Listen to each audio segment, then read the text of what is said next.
You ever really think about what happens to your money the moment you deposit it?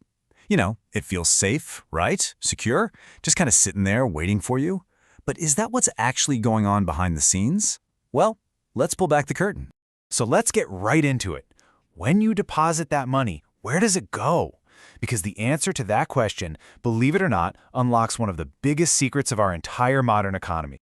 Okay, so most of us, we picture our money sitting in this little digital box, or maybe even a real-life vault with our names stamped on it.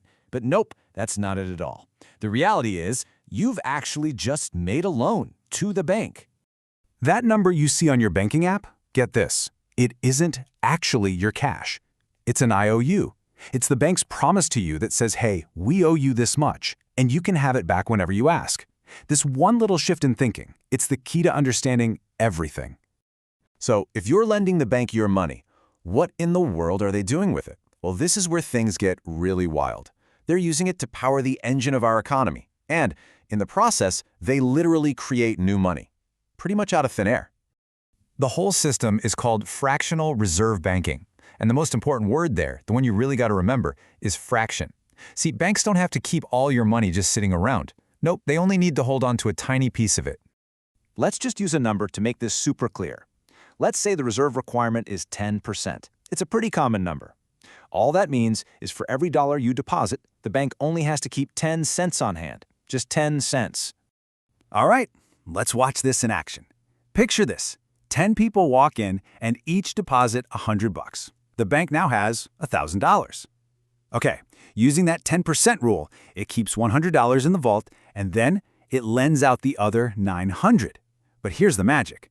That $900 doesn't just disappear. The person who borrowed it puts it in their bank account. And what does that bank do? It keeps 10%, $90, and lends out the rest. And this cycle just keeps going. And that right there is the magic trick of modern finance. That original $1,000 has now created way more money that's circulating through the economy as loans. Banks don't just store our money, they multiply it. Now this whole idea sounds super modern, right? Something cooked up with computers and complex algorithms? No. The origins go back hundreds of years, and it all started with a clever and very profitable secret that a bunch of goldsmiths figured out. So it all kicked off back in the 1600s. People would store their gold with goldsmiths for safekeeping. And these goldsmiths, they noticed something, a little pattern that would change finance forever. Their little secret led to a totally unregulated system that, you guessed it, was prone to blowing up.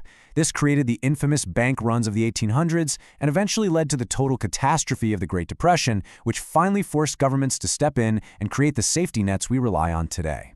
So what was this big secret, this game-changing observation the goldsmiths made? It was this. They realized that on any given day, only a few people would actually come back to get their gold. Most of it just sat there, collecting dust. So they started to secretly lend out all that idle gold to other people and charge interest. And just like that, modern banking was born. But this amazing system, it has a built-in weakness, a fatal flaw, an Achilles heel. It all works perfectly, like a well-oiled machine, right up until the moment that people stop believing in it. And that moment is called a bank run. It's basically a crisis of confidence. A rumor starts, maybe a bit of panic sets in, and suddenly everyone is rushing to the bank at the exact same time, demanding their money. But remember, the bank only has a tiny fraction of it. The rest of it, it's been loaned out. It's not there. And if you want to see what that looks like in the real world, look no further than the Great Depression. It is the most terrifying example of this flaw. As fear just took over the country, thousands of banks simply collapsed. They couldn't give people their money back. People who had trusted those banks with every penny they had showed up one day to find the doors locked and their life savings just gone. Forever.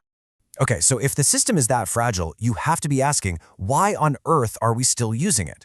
Well, the simple answer is because we've built some really powerful safeguards to manage that risk. And frankly, the benefits are just too huge to give up. So to stop that kind of panic from ever happening again, this system needed a backstop. It needed a rock-solid guarantee that could restore trust when things got shaky. And that guarantee is something called deposit insurance. Here in the US, we have the FDIC. And it's basically a promise straight from the government that says, look, even if your bank completely goes under, your insured money is safe. We've got your back. That promise single-handedly removes the reason to panic and start a bank run in the first place. It's a total game changer. And the reason we accept the risks is because this system is what makes our whole economy go round. It's how businesses get loans to grow and hire people. It's how you and I can get mortgages to buy a home or a loan to buy a car. It puts our money to work instead of letting it sit uselessly in a vault. When you boil it all down, it all comes back to one simple thing. The numbers in our accounts, the loans, the entire financial system, it is this incredibly complex but also incredibly effective system that is built on one single foundation: trust. And that leaves us with one final thought to chew on.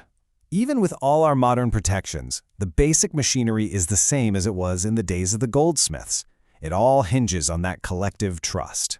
So let me ask you, what do you think would happen if, just for one day, everyone in your town decided to get their cash out at the same time?